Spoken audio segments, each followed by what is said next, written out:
Zhengzhou, l'un des symboles de la réussite chinoise. Une ville de 8 millions d'habitants sortie de terre en quelques années. Dans les rues, les grosses berlines sont légion. Le boom immobilier a fait la fortune de centaines de Chinois. Des millionnaires qui aujourd'hui ont peur et s'entourent de bodyguards, une profession d'avenir en Chine, surtout pour les femmes.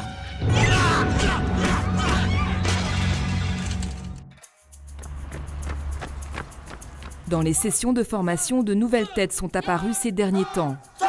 Derrière les hommes, souvent issus de l'armée, des jeunes filles tentent de suivre le rythme.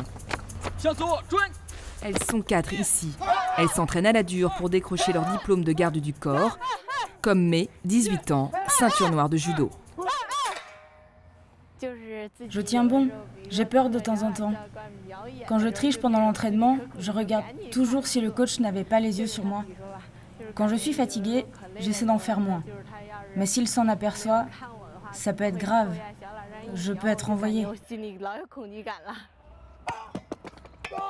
Mais n'est qu'au début de ces 3 mois de formation. Depuis que les agences privées de sécurité ont été autorisées en Chine en 2010, ces camps d'entraînement fleurissent partout. Il y en aurait déjà 3000. Monsieur Lu a très vite flairé le filon. Il a monté son agence de protection rapprochée il y a 2 ans. C'est aujourd'hui l'une des plus grosses du pays. Il loue son terrain à l'armée et les méthodes sont militaires, comme la musique omniprésente. C'est fait exprès la musique, c'est pour les encourager pendant l'entraînement, comme dans l'armée.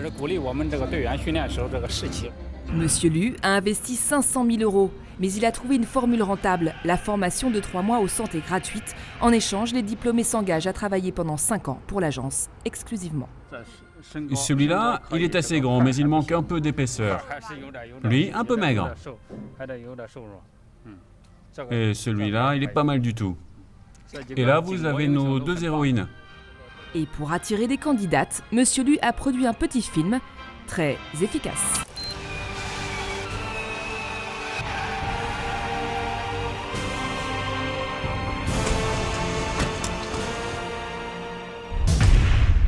Ce clip passe en boucle sur le net. L'héroïne est une jeune garde du corps, belle et courageuse. Une image glamour pour séduire les filles.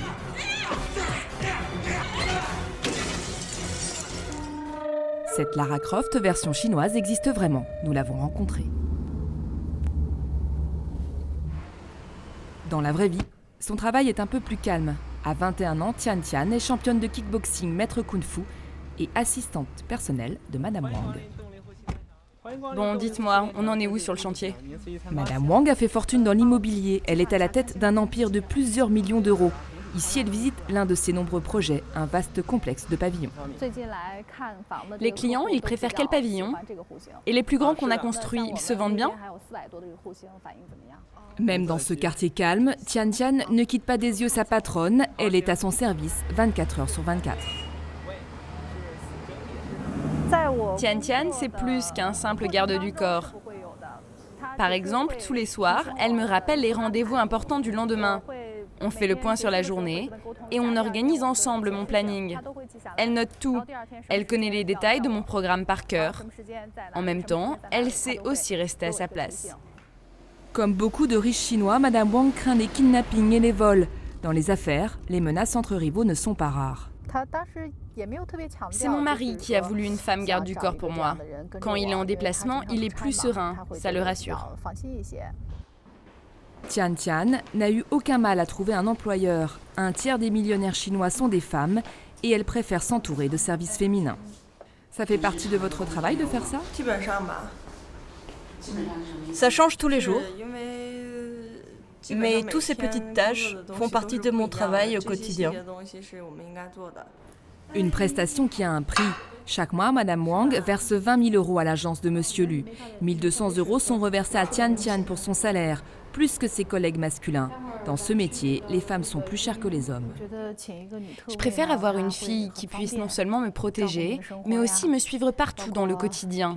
Les filles, elles, sont plus attentionnées et plus discrètes. Et même pour aller faire du shopping, je préfère avoir une fille qui prend mon sac à main au lieu d'avoir un homme costaud à mes côtés. C'est beaucoup plus pratique.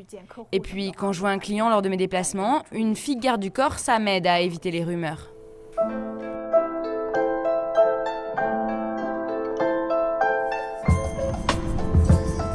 Pour Tian Tian, le choix n'a pas été facile. Le métier de garde du corps est encore tabou pour les femmes. C'est aux yeux de beaucoup de Chinois une mission d'homme. Bonjour, vous m'avez manqué.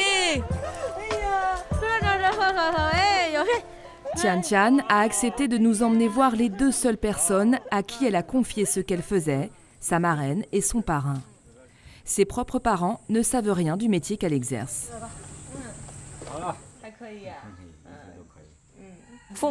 Si je disais vraiment à mes parents ce que je fais dans la vie et en mission, j'en suis sûre, ils s'inquiéteraient énormément. Ils m'appelleraient tous les jours. J'ai choisi ce métier pour moi, sans prendre en compte leur avis. C'est mon métier, je l'ai choisi. Et si jamais ils découvrent ce que vous faites vraiment?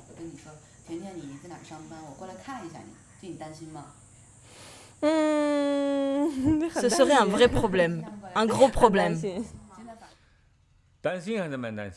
Moi, ça m'inquiète. Une fille toute seule qui fait un métier dangereux. Je sais qu'elle ne se bat pas tous les jours, mais quand même. Enfin, je sais qu'elle fait le maximum pour nous appeler, nous tenir au courant. Mais Tian Tian ne va pas s'arrêter en si bon chemin. Elle a trouvé là un métier qui assure son avenir. En plus de son travail, auprès de Madame Wang, elle supervise les séances de recrutement de l'agence de sécurité. Les candidats sont nombreux, il y en a tous les mois. Bonjour tout le monde. Bienvenue à bord. Nous sommes réunis dans le même but, c'est-à-dire devenir un bodyguard professionnel. Tout le monde est prêt? Une vingtaine de volontaires. Au premier rang, les garçons. Et derrière, 2 candidates. Elles ont 18 ans et des profils très différents. Tout le monde peut tenter sa chance.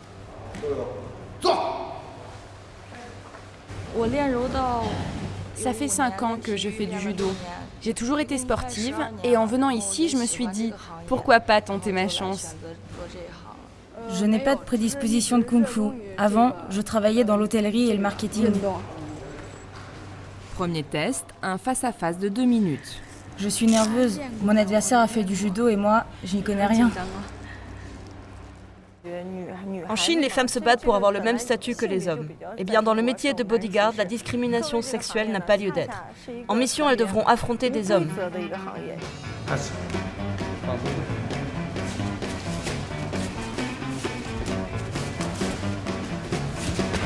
Visiblement, tout le monde n'est pas fait pour ce métier.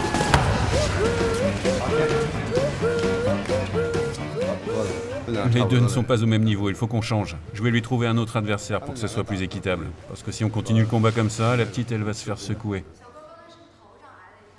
J'avais un peu peur. Mais au moins, j'ai essayé, ça va. C'est pas si dur que ça. Heureusement, j'ai le casque. À chaque journée de recrutement, Monsieur Lu vient déceler de nouveaux profils. Les meilleurs candidats, des anciens soldats, des sportifs de haut niveau ou des champions d'arts martiaux. On cherche des anciens militaires, des gens disciplinés et efficaces. Le mieux, c'est qu'ils se soient distingués dans l'armée, qu'ils soient obéissants et qu'ils respectent les ordres. À la lettre. On a des filles aujourd'hui? Oui, 2 filles là-bas. Et la grande, elle a quel profil? Elle faisait du judo.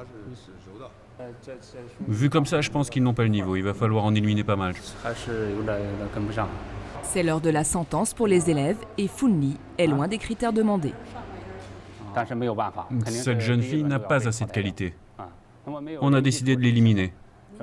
Si elle n'a pas les bases, si elle ne sait pas se battre, elle ne saura pas assurer sa mission vis-à-vis de notre client. Ça serait irresponsable de notre part. Ligier, la judoka, a été retenue. Elle va rejoindre la nouvelle promotion. Elle y retrouve Mei, la ceinture noire de judo qui cassait des briques. En minorité, les filles se serrent les coudes. Elles suivent le même entraînement que les garçons, des épreuves physiques et psychologiques où il faut vaincre sa peur et cacher sa douleur. Là, il fait 7 ou 8 mètres de haut. La première fois que je me suis retrouvée là-haut, j'avais les jambes qui tremblaient.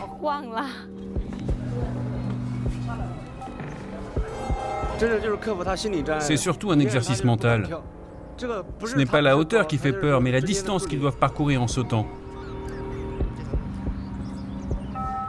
Lance-toi! Mei vient de réussir.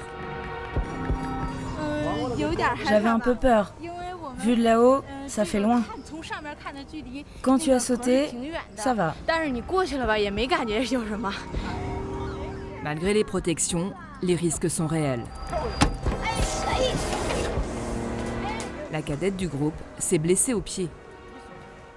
Mais plus que la douleur, c'est l'inquiétude qui s'empare d'elle. Elle craint pour la suite de sa formation. J'ai honte, j'ai raté mon exercice.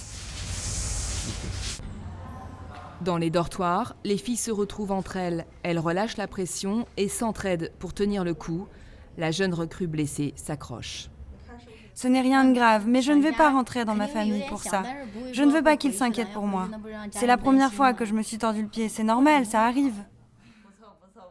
Elles ont choisi un métier d'homme où il faudra être forte tout en restant féminine. Je reste quand même une fille, avec un petit côté garçon manqué, je l'avoue. C'est sûr qu'à force de s'entraîner, je commence à avoir des gros muscles. Des biceps comme ça, les autres filles n'en ont pas. Dans quelques semaines, ces filles seront gardes du corps professionnel, un métier inconcevable en Chine il y a quelques années. Un moyen aujourd'hui de gagner sa vie et d'échapper à un destin tout tracé, mariage et enfants. Quels qu'en soient les risques.